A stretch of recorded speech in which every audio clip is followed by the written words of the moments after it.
ეს არის პირველები 6-ე და გიყვებით ახალ ამბებს. პოლიციას ამ დრომდე არ დაუკავებია თავდამსხმელთა ჯგუფი, რომელიც სამოქალაქო აქტივისტს სასტიკად გაუსწორდა. ბოლნიში საგამოძიებო მოქმედებები გრძელდება. მიმდინარეობს ადგილობრივების გამოკითხვა. იქ, სადაც დაპირისპირება მოხდა, არ არის სათვალთვალო კამერების, სავარაუდოდ სწორედ ამის გამო ვერ ხდება დამნაშავეების იდენტიფიცირება.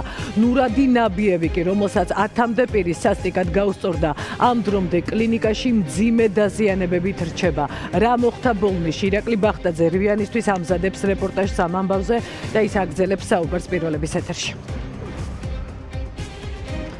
თავდაპირველად დავიწყოთ სწორედ ადგილობრივების ინფორმაციით, რომლებიც ამ სისხლიანი ანგარიშსწორების ერთ-ერთი მთავარი ფიგურანტები არიან. სწორედ მათ აქვთ ინფორმაცია იმის შესახებ, თუ რა მოხდა ბოლნისის ცენტრში, მაშინ როდესაც 10-მდე პირის სამოქალაქო აქტივისტს ფიზიკურად გაუსწორდა. ადგილობრივები პირველებთან ამბობენ, რომ ღამის 10 საათისთვის მათთვის უცნობი პირები შეიჭრნენ სამოქალაქო აქტივისტის კუთვნილ კაფეში. თავდაპირველად იყო სიტყვიერი შელაპარაკება მოქალაქეებსა და სამოქალაქო აქტივისტს შორის, რომელიც შემდგომში ფიზიკურ ანგარიშსწორებაში გადაიზარდა. ადგილობრივები ამბობენ, რომ ხელჩართული ჩხუბი რამდენიმე წუთის განმავლობაში გრძელდებოდა და სწორედ ამის შემდგომ დანაშაულებრივი ჯგუფის წევრებმა მიმდებარე ტერიტორია ავტომობილით დატოვეს, თუმცა ადგილობრივები ამბობენ, რომ ვერ მოახდენენ ვერც ერთი პირის იდენტიფიცირებას, რადგან მათ დანაშაულის ჩადენიდან ძალიან მალე დატოვეს შემთხვევის ადგილი. მიმდებარე ტერიტორიაზე არ არის დამონტაჟებული სათვალთვალო კამერები, რომლის მეშვეობითაც შესაძლებელი იქნებოდა იმ პირების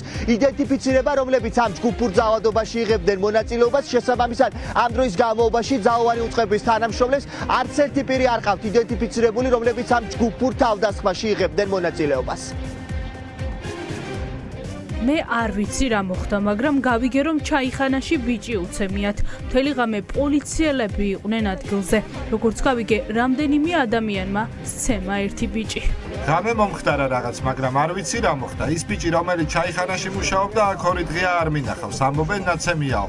პოლიციაც კი იყო დილით აქ მოსული, მაგრამ ჩვენ არაფერი ვიცით. ჯგუფური ძალადობიდან 48 საათის შემდეგ შემთხვევის ადგილას ისევ კრიმინალისტები და საპატრულო პოლიციის წარმომადგენლები არიან მობილიზებული. კრიმინალური პოლიციის თანამშრომლები ახლა ცდილობენ სწორედ ადგილობრივებისგან მიიღონ უფრო მეტი ინფორმაცია, თუ რა გახდა ჯგუფური ანგარიშსწორების მიზეზი. როგორც პირველებს გვაქვს ინფორმაცია, პირი, რომელსაც მოქალაქეები ფიზიკურად გაუსწორდნენ, კლინიკაში მას შემდეგ გადაიყვანეს, რაც ადგილობრივებმა სასწრაფო სამედიცინო დახმარება გამოიძახეს ადგილზე და შემდგომში უკვე საპატრულო პოლიციის თანამშრომლებს მედიკოსებმა მიმართეს. პოლიციელები ვერ ამბობენ, თუ რატომ ვერ მოხდა ამ დროის განმავლობაში იმ პირების იდენტიფიცირება, რომლებიც ამ ძალადობაში იღებდნენ მონაწილეობას, თუმცა ფაქტია, რომ სამართალდამცველები მიმდებარე ტერიტორიაზე შესაბამის საგამოძიებო მოქმედებებს ამ დროის განმავლობაში კვლავ ატარებენ. საგამოძიებო მოქმედებებისთვის ხართ აქ? ვერ მოახდინეთ ჯერ იდენტიფიცირება იმ ხალხის, ვინც ჯგუფურად გაუსწორდა სამოქალაქო აქტივისტს? შეგიძლიათ გიპასუხოთ, ვერ ახდენთ ამ ადამიანების იდენტიფიცირებას? თვითონ ამბობს, რომ საჯარო მოხელეები არიან და წესით არ უნდა გაგიჭირდეთ პოლიციელებს ამ ხალხის იდენტიფიცირება. ესოთი რა. ადამიანების იდენტიფიცირებას, ვინც მოქალაქეს სასტიკად გაუსწორდა, არ გეუბნებიან არაფერს. თვითონ შეუძლია ამ პირს იდენტიფიცირება და გამოკითხეთ უკვე, მოგაწოდათ ინფორმაცია. შემთხვევის ადგილას ხართ ეხლა თითქმის 48 საათის შემდეგ და ვერ გვეტყვით ვერაფერს, რა საგამოძიებო მოქმედებებს ატარებთ ეხლა მიმდებარე ტერიტორიაზე. ბუმილის რეჟიმში ვიყავთ? სასტიკად ნაცემი სამოქალაქო აქტივისტი ამტკიცებს, რომ მის მიმართ განხორციელებული ჯგუფური ანგარიშსწორება უკავშირდება იმას, რომ მან რამდენიმე დღის წინ გამოაქვეყნა სოციალურ ქსელში ვიდეო, სადაც გააკრიტიკა ადგილობრივი ხელისუფლება და ისაუბრა იმ პრობლემებზე, რომელიც არის მუნიციპალიტეტში. სწორედ ამ ვიდეოს განთავსებიდან რამდენიმე საათში გაუსწორდნენ მას ჯგუფურად. მიღებული აქვს მრავლობითი დაზიანებები. პირველების ინფორმაციით მას აქვს ტვინის შერყევა, რის გამოც ამ დროის განმავლობაში რჩება კლინიკაში. სამოქალაქო აქტივისტის ინფორმაციით პირები, რომლებიც მას ფიზიკურად გაუსწორდნენ, არიან საჯარო მოხელეები. ის ამტკიცებს, რომ მუნიციპალიტეტის მერიაში და გამგეობაში დასაქმებული მოქალაქეები იყვნენ ის ადამიანები, რომლებიც მასზე ფიზიკურად ძალადობდნენ. დანარჩენ დეტალს თუ რას ამბობს თავად სამოქალაქო აქტივისტი და რა მტკიცებულებები აქვს საგამოძიებო უწყებას, ყველაფერს უკვე ცენტრალურ გამოშვებაში მოგიყვებით. მადლობა ირაკლი ბახტაძე საუბრობდა პირველების ეთერში. ივანიშვილის გარემოცვა მოსალოდნელ სამთავრობო ცვლილებებს არ უარყოფს. პირველებს ინფორმაცია სწორედ ოცნების დამფუძნებლის ახლო წრიდან დაუდასტურეს. ეკა ჭიჭინაძე ამ ეტაპზე პირველია, ვინც ამბობს, რომ ცვლილებები იქნება. მისი ნათქვამი კი სანდოა, რადგან ჭიჭინაძე ბიძინა ივანიშვილისა და მისი ოჯახის უახლოესი მეგობრების სიაშია. ოპოზიცია კი დარწმუნებულია, რომ ძალოვანების გარდა ცვლილებების შეეხება კობახიძესაც და მისი დღეები უკვე დათვლილია. სპეციალურად რუიანისთვის ნანუკა ქაჯაია მუშაობს ამ თემაზე, ის აგრძელებს საუბარს პირდაპირ ეთერში. ეკო მართალია, საქართველოს მთავრობის ადმინისტრაცია არ დაასტურებს მოსალოდნელ ცვლილებებს, თუმცა პირველების გადამღებ ჯგუფს დღეს ბიძინა ივანიშვილთან დაახლოებულმა დეპუტატმა დაუდასტურა, რომ ცვლილებები იქნება, თუმცა ვის შეეხება და როდის ამაზე დღეს ეკა ჭიჭინაძეს არ უსაუბრია. ხალხის მიერ ოლიგარქად გამოცხადებულ კაცთან, ბიძინა ივანიშვილთან და მის ოჯახთან ეკა ჭიჭინაძე დაახლოებული პირია, შესაბამისად ეჭვი არავის არ უჩნდება, რომ მის მიერ არსებული ინფორმაცია შესაძლოა იყოს სწორედ სანდო. რაც შეეხება სხვა დეპუტატებს, ქართული ოცნების წევრები დღეს განსაკუთრებული სიფრთხილით გამოირჩევიან, რადგან როგორც ჩანს, მათ ახსოვთ წარსული გამოცდილება, შესაბამისად კატეგორიულად ისინი არაფერს არ უარყოფენ, ამბობენ, რომ ყველა გადაწყვეტილებას იღებს ირაკლი კობახიძე და მისი გადაწყვეტია ვის გაუშვებს და როდის. არაფერს თქვა ყველაზე პირველი თქვენც გაქვთ ახლო კავშირები ბიძინა ივანიშვილთან და მაგიტომ აინტერესებდა ეს ჩემი მოგმოსილება არ ხო მაგრამ ხომ არ გაგიდიან მე არ მოცილებებზე ხალბატონოეკა არ ვიქნება ახლა რა საკადრო გადაწყვეტილებები ეს არის პრემიერ-მინისტრის პრეროგატივა მთავრობაში და არის სრულად მისი გადასაწყვეტი იმ მიზნებიდან და ამოცანებიდან გამომდინარე, რომელიც კონკრეტულ შემთხვევაში, კონკრეტულ პერიოდში შეიძლება არსებობდეს სახელმწიფოს წინაშე. ვერ გეტყვით. ამიტომ ამბობ, ეს არის სრულად პრემიერ-მინისტრის გადასაწყვეტი, ეს მისი კომპეტენცია და კონკრეტული ამოცანებიდან გამომდინარე, მას შეუძლია გადაწყვიტოს, მიიღოს გადაწყვეტილება კონკრეტულ შემთხვევაში, სად, როგორ, ანაირად შეიძლება იყოს მთავრობა ჩამოყალიბებული. სამთავრობო გუნდში ცვლილებებს არ გამორიცხავენ ოპოზიციაში, თუმცა პროდასავლური ოპოზიციის წარმომადგენლები დარწმუნებულები არიან, რომ ირაკლი კობახიძე ინდივიდუალურად ვერანაირ გადაწყვეტილებას ვერ მიიღებს ბიძინა ივანიშვილის მითითების გარეშე. აქტიურად მიმდინარეობს ბრძოლობა იმაზე, ვინ შეიძლება გახდეს ახალი შინაგან საქმეთა მინისტრი. პირველების ინფორმაციით განიხილება რონი მესხის კანდიდატურა, ის ახლა გეკა გელაძის მოადგილის თანამდებობაზეა. მასთან დაკავშირებით ოპოზიცია აქვს ბევრი ინფორმაცია, მათ შორის ახსოვთ ის, რომ რონი მესხი ძალადობაში იყო აქციის მონაწილეების მხრიდან მხილებული არაერთხელ და მის წინააღმდეგ განცხადებებიც აქვს შინაგან საქმეთა სამინისტროში შეტანილი, ასევე ოპოზიციას კარგად ახსოვს ისიც, რომ რონი მესხი მამუკა მდინარაძესთან დაახლოებული პირია. ხელისუფლებას რომელსაც უჭირს და არანაირი შესაძლებლობა არ აქვს იმისთვის, რომ გააჯანსაღოს და შეცვალოს ის უმძიმესი ჩაჭაობებული მდგომარეობა, რაც ივანიშვილის ქართულ ოცნებაში, ამისთვის იყენებს ყალბ გადაადგილებებს, გეკა გელაძე მარცხნივ, ჩიქოვანი მარჯვნივ, ეს ყალბი გადაადგილებები არაფერს არ ცვლის გარდა იმიტაციისა და სპეკულაციისა. ვერანაირი გადაადგილება ძალიან მალე მოსახსნელად გამზადებული ირაკლი კობახიძე, ეგრეთ წოდებული პრემიერ-მინისტრიც კი ვერაფერს ვერ შეცვლის, იმიტომ რომ ეს არის სიყალბე და მთელი ძალაუფლებრივი, დანაშაულებრივი ვერტიკალი დგას მხოლოდ და მხოლოდ ივანიშვილზე. თქვენაც ვიტყვით რომ მისი კომპეტენცია და მისი ასე ვთქვათ ბიოგრაფია არაფერს გვეუბნება საერთოდ, მე ვერაფერს ვერ ვიტყვი, იმიტომ არანაირი კომპეტენცია არ ჩანს. რაც შეეხება იმას, რომ ის არის მდინარაძის მეგობარი, ეს არის საუბარი, რასაც ქართული ოცნების ასე ვთქვათ წევრები და ახლო გარემოცვა საუბრობს. ეს არის და ეს ერთადერთი კრიტერიუმი, რის გამოც ალბათ ის ინიშნება, არის ის, რომ ის არის მდინარაძის მეგობარი და მათი ახლო გარემოცვის მაღალი ნდობით მქონე პირი. ანუ ყველა იმ დავალების შესრულებელი, რა დავალებასაც ბიძინა ივანიშვილისგან და ამ ჯალათებისგან მიიღებს. ეს არის და ეს სხვა კრიტერიუმი და სხვა რაღაცა საჭიროება ჩემი აზრით არც არსებობდა და არც მომავალში არსებობს ქართული ოცნების პირობებში. არანაირი მნიშვნელობა ოცნების მთავრობაში რომელი მინისტრი რომელს ჩაანაცვლებს არ აქვს. თუმცა ეს იქნება ივანიშვილის ერთი მომსახურე პერსონალის მიერ მეორე მომსახურე პერსონალის ჩანაცვლება. ეს არის და ეს. ანუ ვერანაირი საკადრო ცვლილება რაღაც განსაკუთრებულ გავლენას პოლიტიკაზე ვერ მოახდენს, იმიტომ რომ არა მხოლოდ ესა თუ ის კონკრეტული მინისტრი, არამედ მთელი მთავრობა, რა თქმა უნდა, ყოფილი მეთაურობით არის ივანიშვილის პერსონალური, ასე ვთქვათ, პერსონალი, რომელიც მას ემსახურება და არა ქვეყანას, არა კონსტიტუციას, არა ჩვენს კანონებს. თუ მინისტრების ცვლილების გადაწყვეტილებაც, რა თქმა უნდა, ივანიშვილის გარეშე არ და ვერ მოხდება.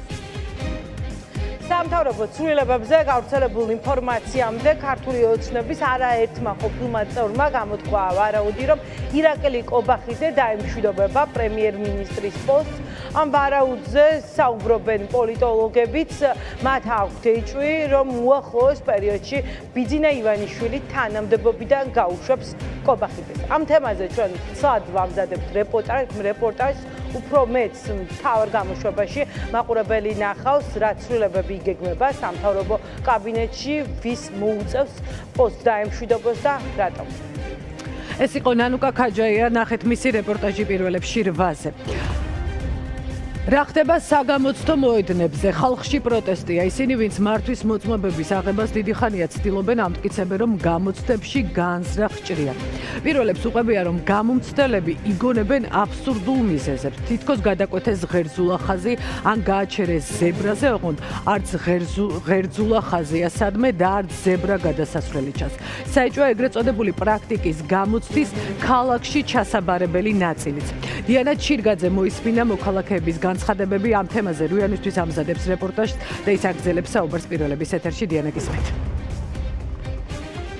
სულ უფრო იზრდება იმ ადამიანების რაოდენობა, ვინც მართვის მოწმობის აღებას თვეებია უშედეგოდ ცდილობს და ეს ადამიანები ამის მთავარ მიზეზად ასახელებენ პრაქტიკული გამოცდის მეორე ეტაპს. საუბარია ქალაქში ჩასაბარებელ გამოცდაზე და ისინი ამბობენ, რომ გამომცდელები მიზან მიმართულად ჭრიან მოქალაქეებს ქალაქის გამოცდაზე და როგორც ისინი აღნიშნავენ, ამ ადამიანებს სავარაუდოდ აქვთ წინასწარი დავალება, რომ რაც შეიძლება მეტი ადამიანი ჩაჭრან გამოცდაზე, გამომდინარე იქიდან, რომ ყოველი მომდევნო გამოცდაზე გასვლა არის ფასიანი და ეს გეგმიური შემთხვევაში ღირს 90 ლარი, ხოლო არა გეგმიური შემთხვევაში 250 ლარი და ამ ადამიანების განცხადებით, ვინც დიდი ხანია უკვე გამოცდებზე გადის და ცდილობს მართვის მოწმობის აღებას, შინაგან საქმეთა სამინისტრო ასე ცდილობს, რომ ქვეყნის ბიუჯეტი შეავსოს. მათი თქმით, ამ ყველაფერს და ამ ეჭვებს აღრმავებს ის ფაქტიც, რომ დაჯავშნის მიმართულებითაც არის პრობლემები, სისტემური პრობლემები, რადგან ეს ადამიანები თვეების განმავლობაში საერთოდ ვერ ახერხებენ,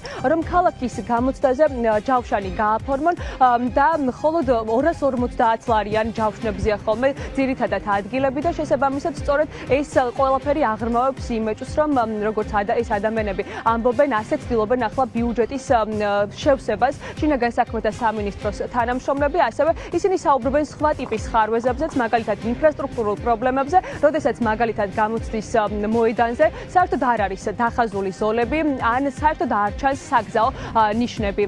ასევე ისინი საუბრობენ იმაზე, რომ თანხები არის ძალიან მაღალი და მოითხოვენ, რომ ეს თანხები იქნას დარეგულირებული და ასევე ისინი ამბობენ იმასაც, რომ თუ მათი ეს მოთხოვნები არ იქნება დაკმაყოფილებული და არ შეიცვლება ეს კონკრეტული საგამოცდო პრაქტიკული ნაწილის მეორე ნაწილი, ისინი აქციებსაც კი გეგმავენ და აანონსებენ. არც კი იციან ისთვის გჭრიან. თვითონ იღებენ გადაწყვეტილებას, გაგიშვან თუ არა გამოცდაზე, ჩაგჭრან თუ ჩაგაბარებინონ. ანუ საფუძვლიანი ეჭვია, რომ ბიუჯეტს ამდიდრებენ, ესეთი დავალება აქვს, რომ თან გეკითხებიან, მე რამდენი გასვლა, რამდენ ლარიანი ჯავშანი გაქვს გაკეთებული, ჩვეულებრივი ბიზნესია. 250-იანი მინიმუმ ორჯერ მაინც თუ არა გაქვს დაჯავშნილი, შანსი არა გაქვს. გადასასვლელები, ღერძულა ხაზები, უწყვეტი იყო თუ წყვეტილი იყო, მერე ნაწვიმარში თუ მოგიწია, ვეღარ პოულობენ ამ ხაზს და რომ დაგიმტკიცო, რომ ნამდვილად გადაკვეთე ხაზი, ეძებენ ფეხის ქექვით, აქ უნდა ყოფილიყო, ადრე ხაზი იყო და თუ ვერ იპოვეს, მერე ამბობენ, რომ აი წარმოსახვითი ხაზი უნდა წარმოგედგინა და არ უნდა გადაგეკვეთე იამკაში ეგრეთ წოდებულში თუ ჩაარტყისადმე, ამ დანგრეულ გზებზე და ვერ ააცილი, ან ჭარი ამოთხრილი დიდზე, ჩაჭრილი ხარ, იმიტომ რომ ძალიან შეწუხდა, რომ რაღაცა დისკომფორტში მოხვდა. ვერ ვახერხებთ დაჯავშნას. იქიდან გამომდინარე, რომ მთლიანად სისტემა აქვს გაუმართავი. თუ კი არ არის 90 ლარიანი ჯავშნების ადგილი, რატომ არის 250 ლარიანი ჯავშნების ადგილი? ეს არის არ ვიცი, ჩვენი სახით ხედავენ ის ადამიანები. ჩვეულებრივ ფულის საჭრელ მანქანებს არ გვაძლევენ სამართლიანად ჩაბარების უფლებას. არაერთი პოსტი იწერება იმასთან დაკავშირებით, რომ სპეციალურად ყავთ გაშვებული ქვეითები, ჭრიან უსამართლოდ. გვეუბნებიან, აქ უნდა იყოს ზებრა, ზებრაზე არ უნდა გაგეჩერებინა, თუმცა ვიდეოს როცა გამოითხოვენ ადამიანები, არანაირად არ ჩანს ის, რომ ზებრაა იქ დახაზული. არანაირად არ არის მოწესრიგებული გზები. არაკვალიფიციური გამომცდელები ყავს, იმიტომ რომ გზაში იფიქრებენ იმ მიზეზებს, რაზე უნდა ჩაგჭრან. მე მაგალითად უკანა მინასათქმელის გამო ჩამჭრე. ეს არის აბსურდული და ციდან ჩამოტანილი მიზეზები, ეს არის კაბალური კანონი, რომელიც აკანონებს არაკანონიერ გზებს და სახელმწიფომ ძალიან კარგი ალტერნატივა მოუფიქრა ხალხს, რომ მათი ჯიბიდან დამატებით სახსრები ამოიღოს. რა თქმა უნდა, ჩვენ დავუკავშირდით თავად მომსახურების სააგენტოს, რომლის წინააღმდეგაც ვრცელდება ეს ბრალდებები მოქალაქეების მხრიდან და მოვითხოვეთ და მოვისმინეთ მათგან sapasukho კომენტარი და როგორც მომსახურების სააგენტოში გვეუბნებიან, არ შეესაბამება სიმართლეს ის ფაქტი, რომ ვინმე მიზან მიმართულად მოქალაქეებს გამოცდაზე ჭრიდეს. ასევე ისინი აღნიშნავენ იმასაც, რომ ყველა შემთხვევაში არსებობს ვიდეო მტკიცებულება ამ ყველაფრის და იმ შემთხვევაში თუ მოქალაქეები მაგალითად არ ეთანხმება ამ გადაწყვეტილებას, შეუძლიათ რომ ის გაასაჩივრა. მადლობა დიანა ჩირგაძე საუბრობდა პირველების ეთერში.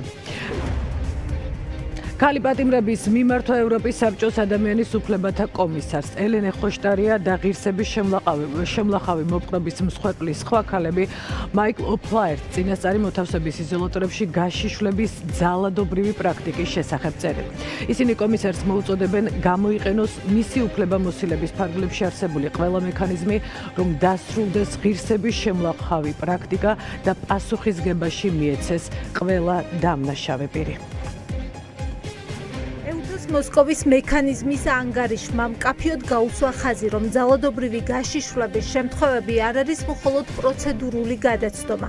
ეს არის ადამიანის უფლებების სისტემური დარღვევა და ეს პრაქტიკა წარმოადგენს უფრო ფართო, სახელმწიფოს მიერ ორგანიზებული წამების სისტემის ერთ-ერთ საყრდენს.